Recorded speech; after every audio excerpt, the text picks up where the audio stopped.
वेळ पण आणली की आम्हाला इथे आम्ही चालू बोलतात बहिणीचं भेटा आल्याने ते एवढं नदीत उडी मारायचं. आणि मुलगा मुलगा आता परवा तरी 5-7-8 वर्ष आहे. कशाने वारला तू? त्याला अटॅक आला.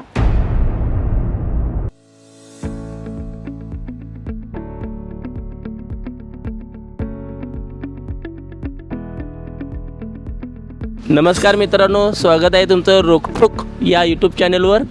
तर आम्ही आज इचलकरंजीमधील समाधान वृद्धाश्रममध्ये आपण भेट देण्यासाठी आलेलो आहोत. ह्या गणेशोत्सवामध्ये सगळीकडे बाहेर गाजावाजा चालू असताना पूर्णपणे लोक लहान लेकरापासून मोठ्या लोकांपर्यंत जी आनंद साजरा करत आहेत गणपतीच्या ह्याच्यामध्ये. तर आपण हे पाहण्यासाठी आलो आहोत की येथील लोक, समाधान वृद्धाश्रममधील लोकसुद्धा तिने ते सण कशाप्रकारे साजरा करतात आणि कशाप्रकारे आपण त्यांच्या फॅमिली त्यांना भेटायला येतात की नाही येतात, किंवा त्यांच्या अडीअडचणी सुखदुःख हे जाणून घेण्यासाठी आज आपण प्रयत्न करणार आहोत या यूट्यूबच्या माध्यमातून. आणि चला आज आपण जाऊया समाधान वृद्धाश्रममध्ये. तर आता आपण बघणार आहोत की ही लोक या ठिकाणी त्यांचं राहण्याची सोय कशी आहे, म्हणजे खाण्यापिण्याची सोय कशी आहे, त्यांचं स्वयंपाकघर कसे आहेत आणि इतरच नव्हे तर बाहेरची जी लोक त्यांना खाऊ देतात ते खाऊ कशा प्रकारे देतात ते सुद्धा आता आपण बघणार आहोत.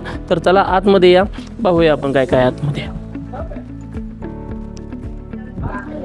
तर या ठिकाणी बघा प्रत्येकाला बेड सिस्टीम केलेली आहे. नमस्कार मावशी.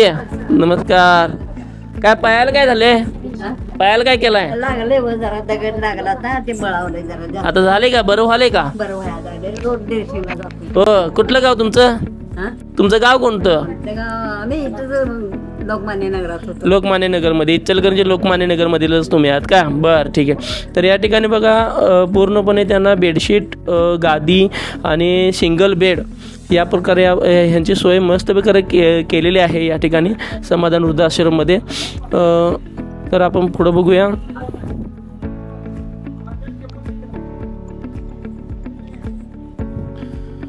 तर या ठिकाणी सुद्धा बेडची वगैरे सोय वगैरे मस्तपैकी केलेली आहे. आजी नमस्ते. नमस्ते. आशीर्वाद. असू दे असू दे असू दे. आहे काय बरं? गबनुरातनच की हो हो हो माणसं लई आलती काल होय. आता ते गणेशोत्सव चालू आहे, गणपती आलाय प्रत्येकाच्या घरात, येणार की त्यांनी पण. हां. तर या ठिकाणी फ्रीज देखील आहे बघा. परत ते कांदे वगैरे ज्यांना जे घरगुती स्वयंपाकासाठी जे कांदे वगैरे लागतात ते आहे. शिवाय या ठिकाणी आपल्याला स्वयंपाकघरसुद्धा बघायला मिळते या ठिकाणी. जसं आपण आपल्या घरामध्ये स्वयंपाकघर ठेवतो एकदम चांगल्या प्रकारे, त्या प्रकारे या ठिकाणी स्वयंपाकघर स्वच्छपणे ठेवलेले आहे. आणि जेवणासाठी एक महिला येते, ती महिला काहीतरी मानधनावर आहे, महिला मानधनावर आहे आणि महिला ती काम करून स्वयंपाक करून ती जात असते. तर आपण इकडे पाण्याची सोयसुद्धा केलेली आहे भांडी धुण्यासाठी वगैरे या ठिकाणी बघू शकता. तर अत्यंत स्वच्छ प्रकारे हे घर ठेवलेलं आहे आणि प्रत्येकजण हे आपलं स्वतःचं घर असं समजूनच हे या ठिकाणी राहतातच. हे आपलेच भाऊ आणि आपलेच बहीण आहेत असे समजूनच हे राहत असतात. तुम्ही राहायला कुठं? आम्ही राहायला होतो काडापूर. कुठं? काडापूर तळ, इचलकरंजीतच. बालवीर मंडळ जवळ. बर. मग आमचा मालक वारला, मुलगा वारला. मालक वारले? कधी वारले? मालक मरून झालं 20 वर्ष. 20 वर्ष झाले. आणि मुलगा आता परवा तरी 5-7-8 वर्ष आहे. कशाने वारला तू? त्याला अटॅक आला. पोरगे होतं, त्याला अटॅक आला. मग कुठं जायचं म्हणतात, इकडे जायला नको, लेखाकडे दुसरा अनेक लोक आहे, जायला नको म्हणतात. मी दुसऱ्या लेखाकडे का जात नाही तुम्ही? म्हणतात ती माझ्या बोलत नाही. मग तुमच्या सुनत आणि तुमचं काय पटत नाही काय? नाही माझ्या मेंढा, हा? माझ्या अंगात मेंढा तुमच्या अंगात मस्ती आणि कुलब्याला बसते. मग आता इथं सगळं व्यवस्थित तुम्हाला मिळते? इथं काही नाही, आई बाबा थोडं नाहीत, हे सगळं आहे. आई बाबा सोडले की तर या ठिकाणी सगळं आहे. सगळे आहेत. हा, म्हणजे मुलं येतात तुम्हाला भेटतात? ही भेटते ही आमची सगळी. हो हो हो हो 100% 100%. आम्ही आहोतच हो, तुमचंच आहोत आम्ही. तुम्ही येतात म्हणजे आमचीच किंमत. हो हो 100% 100%. वडिलांना चालता येत नाही म्हणून ज्या ठिकाणी त्यांचं मलमूत्र असेल ते पडल्यामुळं ते स्वतःचा मुलगा देखील त्यांना त्यांच्या घरी नेलेला नाही आहे. त्यांना बेवारस म्हणून त्यांनी कोल्हापूरमध्ये त्यांना असं सोडून दिलेलं आहे. आणि मुळात सांगायचं झालं तर ते ॲक्च्युली रवींद्र मस्के म्हणून जे मामा आहेत ते मामा ॲक्च्युली शिकलेले आहेत. हां, सुसंस्कृत घराणे आहे. तर सुसंस्कृत घराणेमधील सुद्धा लोक हे असे वागतात. हे सध्याच्या जगामध्ये ना एक पूर्णपणे दुर्दैवाची गोष्ट आहे ही. तर आता आपण बघू शकतो की त्यांच्या करमणुकीसाठी, त्यांच्या मनोरंजनासाठी काही लोकांनी त्यांना टी व्हीसुद्धा दिलेली आहे. बघा हे टी व्ही दिलेले आहे. आणि शिवाय आता गणेशोत्सवाच्या निमित्तानं इथली जे लोक आहेत ती लोक आपल्याला या ठिकाणी भोजन, एक प्रसाद हे सुद्धा त्यांना आणून देत आहेत. आणि आता सध्या तर गणेशोत्सवामध्ये तर सकाळ, दुपार, संध्याकाळ या तिन्ही टाईमसुद्धा त्यांना जेवण लोक आणून देत आहेत. गणेशोत्सव मंडळाकडून येत आहे, काही दानशूर व्यक्तींकडून त्यांना भरपूर मदत मिळत आहे. तर आपण मगाशी जे बघितलो ते महिलांसाठी, आजींसाठी जे मगाशी बेड वगैरे आपण त्यांची राहण्याची सोय वगैरे बघितली. या ठिकाणी बघतोय आपण आजोबांसाठीची सोय पूर्णपणे. तर या ठिकाणी सुद्धा प्रत्येकाला बेड आणि खॉट, सिंगल खॉट, बेड, कुशी, बेडशीट वगैरे सर्व प्रकारचे या ठिकाणी राहण्यासाठी, झोपण्यासाठी त्यांच्याकडे भरपूर सोयीसुविधा उपलब्ध आहेत. वृद्धाश्रम काढण्यापाठीमागे तुमचा मानस काय आहे? माझी आजी कैलासवासी सरोजनी यशवंत नाईक त्या एकदा चालत होत्या आणि एका लेडीला रस्त्यावर बघितलं, त्यांना कसं तर झालं. त्या आल्यावर माझ्या आजोबांना बोलले की आपण असं काहीतरी उपक्रम चालू करूया. मग आजोबांनी ती जागा दिली त्यांना आणि तिथं त्यांनी आश्रम चालू ठेवला. आणि आमचा आश्रम आतापर्यंत आम्हीच चालवत आहे. बाकी आम्ही कुणाकडून पैसे घेत नाही त्यांना राहण्यासाठी, किंवा जरी बेड शिल्लक नसले तरी आम्ही त्यांना खाली टाकून किंवा काहीतरी सोय करून त्यांना ठेवतो. परत कुणाला पाठवत नाही. जेवण, खाणं, पिणं सगळं फ्री ऑफ कॉस्ट आहे. तिथं कुणीही पे करत नाही, काही नाही. जे येतंय ते लोक आपल्या इच्छेने आणून देतात, त्याच्यावरतीच ते आश्रम चालतात. आम्ही कुणाला देणगी मागत नाही, काही नाही. तुम्हाला इच्छा असेल तर द्या, नाही तर ते दिलं नाही तरी चालतं, आम्ही असं सांगतो. खूप वर्ष तर आम्हीच चालवत होतो आमच्या ह्यानी. मग आता जसं लोकांना कळायला लागलं की आम्ही परत आमच्या ताब्यात घेतले आश्रम, तसं लोक परत सगळं त्यांनी देणं धान्य ते सगळं परत चालू केलं. पहिला कसं दुसरी लोक चालवत होती, त्यांच्या जरा सपोर्टिंग व्यवस्थित झाला नाही म्हणून त्यांनी बंद केले होते बाकीचे पब्लिक सपोर्ट. मग आता परत आम्ही घेतला म्हणून लोक परत द्यायला चालू केलं. असं कधी कमी पडलं नाही. 1-2 वर्ष फक्त आम्ही आमच्या घरातून सगळं चालवलंय. परत आता लोकांची मदत येते, त्याच्यावर पूर्ण आश्रम चालतात. तर मामा, तुमचं नाव काय? आप्पाचं कल्लाप्पा मेत्रे. आप्पासो मेत्रे. तुम्ही राहायला कुठं? राहायला विट्याला आहे. विटा, सांगली जिल्हा? सांगली जिल्ह्यामध्ये तुम्ही राहताय. बरं, ठीक आहे. तुम्ही कसं काय इथं किती वर्ष झालं? म्हणजे तिथं घर नाही, दार नाही. तुम्हाला घर नाही तिथे? नाही. मग तुमची मुलं? भाडे घरात होतो. बर. बिराड वारले. म्हणजे बिराडा म्हणजे तुमची मिसेस वारले, आता घेऊन वारले. मग भाड्याच्या घरात राहिलो होतो. बर. पोरगी आहे, ते लग्न कोण दिले. मुलगीचं लग्न झालं. आणि मुलगा होता, तो आजारी होता, पण वारलेला आहे. तो वारला? तो कशाने वारला? आजारी होता ना. मग तिथं लग्न वगैरे काय झालं? नाही, बिगर लग्नाचा. आजारी फार होता. लग्नाचा होता. हा, बर. म्हणजे तुम्ही तिथं पूर्वीपासून भाड्याच्याच घरात राहता? भाड्याच्या घरात राहत होतो, घरच नव्हतं. मुलगीला कुठे दिली तुमच्या? जमखंडी म्हणजे तिकडेच. बर. मग मुलगी कधी तुम्हाला भेटायला? वर्षातनं 6 महिन्यातनं. वर्षातून 6 महिन्यातून मुलगी तुम्हाला भेटायला येऊन भेटून जातात. मग तिथं जेवण खाणं वगैरे जेवण खाणं कुणाचं बाहेर येतोय किंवा नाही आलं तर आम्ही करतोय. काय मग आता तुम्हाला सांगा, तुम्ही तर सुखी आहात काय? सुखी आहे की, खाऊन पिऊन सुखी आहे. जे घरात मिळत नाही ते आम्हाला इथे मिळतं. शेवटचा एक महत्वाचा प्रश्न तुम्हाला विचारतो की वृद्धाश्रम जे आहे ते या देशामध्ये असावं की नसावं? असावं. म्हणजे तुम्हाला असं काय वाटतं की ते असायला नसलं तर ती माणूस जाणार कुठं? कुठं जाणार? मग एक वृद्धाश्रमामध्ये एक महत्व म्हणून तुम्ही काय सांगू शकता की बाबा आसरा आहे म्हणून माणूस तिथे राहते ना. आसरा आहे आता हे आश्रम आहे म्हणून आम्ही इथं आसऱ्यासाठी आलोय. बरोबर आहे. नसतं तर आम्ही कुठे नदीत उडी मारायचे. मग उद्या मुलं बाळे जरी बघत नसले, म्हणजे उद्या सुद्धा त्यांची परिस्थिती सुद्धा हीच होणार की, कारण त्यांची मुलं ती बघत असणारच ना. नाही, आज तुमची तुम्ही आई वडिलांना असं केलं, त्यांची परिस्थिती होणार. हो, शेवटी त्यांना पण इकडे यायला लागणार.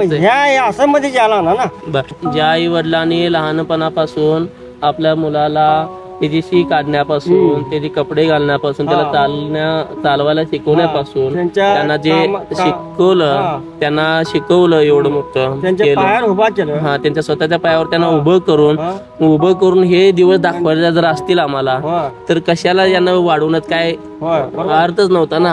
हा म्हणजे शिकून सुद्धा शानी नाहीत शिकून सुद्धा ती शानी मुलं नाहीत. एक त्या मानानं शेतकरी बरा अडाणा बरा, कारण त्या अडाण्या व्यक्तीमध्ये प्रेम दया तुमकी माया या सगळ्या गोष्टी भेटतील. पण शिकलेल्या माणसाकडे फक्त आणि फक्त पैसा संपत्ती याच्याशिवाय दुसरं काही मिळणार नाही.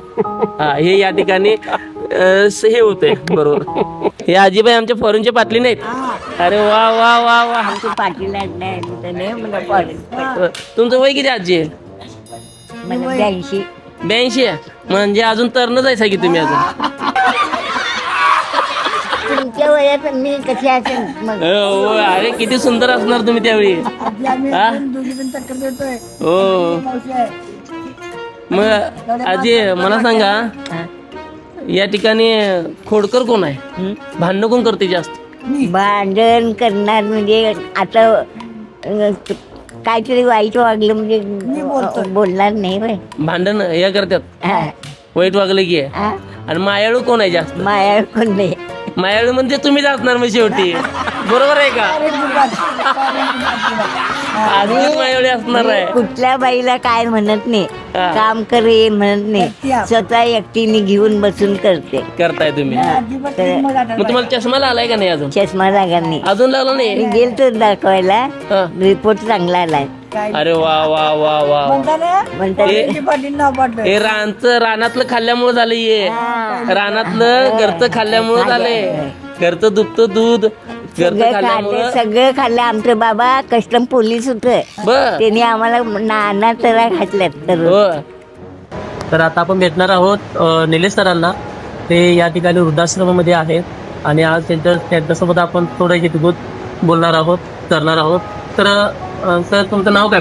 निलेश टिंगे. निलेश टिंगे सर. बरं ठीक आहे. आपण कुठून आलात? मी ऍक्च्युली गोव्याचा आहे, पण 18 वर्ष डिकेटीमध्ये प्रोफेसर होतो. नंतर मी मुंबईला गेलो भावाकडे. मग भावाने इथे आम्ही असं आता गेले 6 महिने मी इथे राहतो आणि इथे त्यातली लोक चांगली आहेत. जेवण व्यवस्थित मिळतं, 2दा चहा मिळतो, सकाळी नाश्ता असतो, बिस्किट असतं, संडास बाथरूम आहे, प्रत्येक त्याची सोय आहे. वेगळं आणि स्त्रियांसाठी वेगळं. हा सगळं आहे. माणसं चांगली आहे. आमचे संजय पाटील मॅनेजर आहेत, सगळ्यांची काळजी घेतात. मावशी आहे ती सध्या दररोज जेवण करते चांगली. आणि हे मेत्रे मॅनेजर आहे ते त्यांच्या गैरहजरीत डेप्युटी मॅनेजर आहेत. आणि आता गणपतीचे पण आम्ही आरती केली 5 दिवस. मी अमेरिकेत पण गेलो होतो 9 वर्ष. म्हणजे परदेशात सुद्धा तुम्ही शिकण्यासाठी गेला होता? हा शिकण्यासाठी. आणि थोडे दिवस नोकरी पण केली. PhD वस्त्रोद्योगात केली, मग पोस्ट डॉक केलं. म्हणजे तुम्ही डॉक्टरेट पदवी घेतली. वृद्धाश्रम असावेत की नसावेत तुम्हाला? असावेत. कारण काय आजकालच्या युगात कोण कोणाला बघत नाही. तुम्हाला मुलं बघत आहे? 2 मुलं आहेत. एक अमेरिकेत आहे, त्याचा जन्म अमेरिकेत झाला होता, त्यामुळे तो अमेरिकेत आहे. दुसरा मुलगा ओरिजिनल, पण माझा काय सगळं संपर्क नाही. तर मला काय विचारायचं आहे की आताच्या तरुण वयाची जी मुलं आहेत त्यांनी आपल्या आई वडिलांनी कसं सांभाळायला हवं असं तुम्हाला वाटतं? मला वाटतं की आई वडिलांच्या फी वगैरे भरतात ऍडमिशनसाठी, पण आई वडिलांना त्यांचे पैसे परत करावे. म्हणजे नोकरी मिळाल्यानंतर थोडे पैसे त्यांना परत पाठवा, जेणेकरून त्यांना ते वृद्धावस्थेत त्यांना ते मदतीला येतील, कामाला येतील. वा वा. या वृद्धाश्रमामध्ये आपल्याला अजून एक गोष्ट पाहायला मिळते आणि ती म्हणजे या भिंतीकडे बघा. हे ईश्वरा जगात सगळ्यांना चांगली बुद्धी दे, आरोग्य दे, सगळ्यांना सुखात आनंदात ऐश्वर्यात ठेव, सगळ्यांचे भले कर, कल्याण कर आणि तुझे गोड नाव सगळ्यांच्या मुखात अखंड राहू दे. हे वामनराव पै यांनी लिहिलेले जे शब्द आहेत किती सुंदर आहेत. आणि खाली काय लिहिले ह्याच्यामध्ये पहा. नशिबानं साथ सोडली म्हणून मरायचे नसते, मागचं सार आठवून रडायचे नसते, भविष्याचा विचार करून जगायचे असते, क्षुल्लक संकटांना घाबरायचे नसते, एक ठेच लागली म्हणून थांबायचे नसते, कर्तृत्वातून माणूस घडतो हे लक्षात ठेवायचे असते. वा वा वा, मला खूप खूप खूप अभिमान वाटतो. आम्ही इचलकरंजीमध्ये वृद्धाश्रम आहे आणि त्या ठिकाणी अशी समाधानी लोक आहेत आणि पूर्णपणे ही लोक महिला असतील पुरुष असतील एक बनी भावंडासारखे हे राहतात इथे या ठिकाणी. मला तुमचं नाव सांगा. मुळे तुम्हाला काही मुलं बाळ कोण नाही. कोण नाही नाही आणि बेराड तुमचं कोण नाही. मग आता तुम्हाला या ठिकाणी कोण आणून सोडलं? मी मुलांचं मग म्हणजे भावाच्या मुलानं. वय बर, मग तिथं राहायला तुम्हाला काय अर्थ नको म्हणे. कोण नको म्हटलं? बांधले की आम्हाला इथं आम्ही चालत बोलतात. ती वाट बघायला लागेल. वाट बोलतो नाही बनी झालं म्हणा बनीचं भेटा आल्या नाही. ते एवढं नाही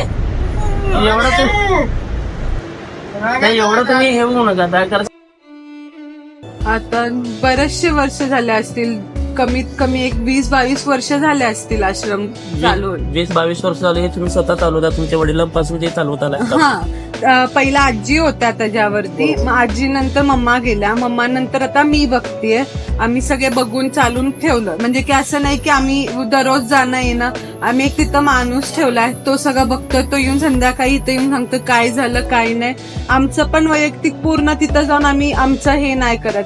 तो माणूस येऊन सांगतो, आम्ही तिथं लक्ष देखील घालत नाही त्यांनी काय करतात काय खातात किंवा हेच एवढंच पोर्शन मध्ये तुम्ही जेव्हा ह्याच्यात आम्ही लक्षच घालत नाही. तुम्हाला जितकं पाहिजे तितकं तुम्ही स्वयंपाक करून घ्या. मावशी ठेवली स्वयंपाकाला, सगळं आहे तिथं. आम्ही म्हणजे की महिन्यातून एकदा एक व्हिजिट असते, नाहीतर तो माणूसच सगळं बघतो आणि तो येऊन आम्हाला सगळं सांगतो. मग आजीने जे लावलेलं जे वटवृक्ष आहे ते आता एवढं मोठं होत आहे, त्याबद्दल तुम्ही आता समाधानी आहात का? हो हो, खूप समाधान आहे. कारण ते एवढ्या वर्षापासून आहे आणि ते तसंच आहे, मोठं होत चाललंय. त्याच्यावर आम्ही खूप समाधान आहे. ते आम्ही एवढं समाधान झालो आहोत की तुमच्या आश्रमाचं नाव जे समाधान म्हणून आहे काय त्या संदर्भात आम्ही खूप समाधानी झालो आहोत. तिथले जे आजी आजोबा होते ते आजी आजोबा पूर्णपणे समाधानी आहेत. त्यांना त्यांच्या घरी त्यांना जाण्यासाठी सुद्धा तुम्ही मुभा देता. हो हो, आम्ही त्यांना जाण्यासाठी सगळं, इव्हन आम्ही हॉस्पिटल पण जिथपर्यंत आमच्याकडनं जास्त सिरियस झालं की आम्ही त्यांच्या घरच्यांना सांगतो की तुम्ही घेऊन जा. हॉस्पिटल पण आम्ही आमच्या ह्यांनी घालतो की फ्री ऑफ कॉस्ट ठेवले, की असं नाही की ते आमची मुलं बघत नाही तर आम्ही कुठं जायचं दवाखान्यासाठी. ते पण आम्ही फ्री ऑफ कॉस्ट ठेवले. कुणाकडे काही नाही, आम्ही वैयक्तिक पैसे घालतो, त्यांचा दवाखाना करतो आणि परत आश्रम मध्ये आणून सोडतो. म्हणजे एक प्रकारे एक सामाजिक उपक्रम जे इचलकरंजीमध्ये कुठेही चालवलं जात नाही ते वृद्धाश्रम त्या ताई आणि यांचं सहकुटुंब पूर्णपणे चालवतात.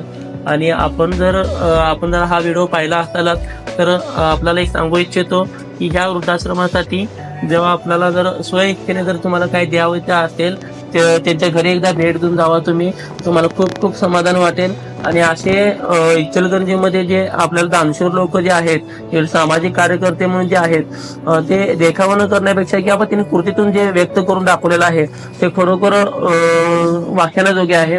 आणि तर चला भेटूया आपण पुढच्या व्हिडिओमध्ये. धन्यवाद.